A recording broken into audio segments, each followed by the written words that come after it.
کسایی که میگن این دستگاه تو ایران ساخته میشه، من با تست بهشون دستگاه رو تحویل میدم و در خدمتشون هستم.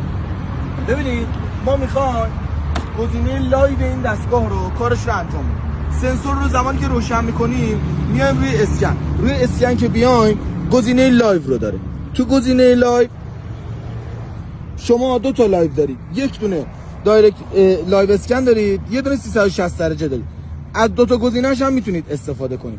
شما زمانی که میخواید از گزینه لایوش استفاده کنید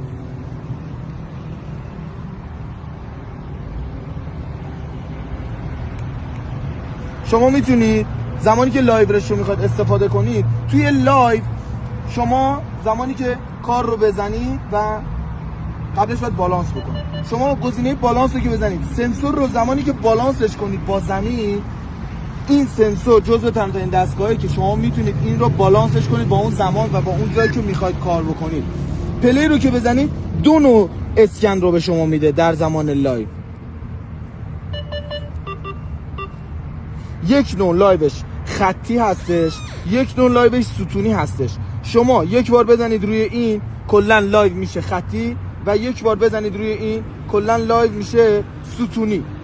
به این حالا شما موقعی که میخواید لایو بگیرید هم از خطی هم ستونی رو نگاه میکنید.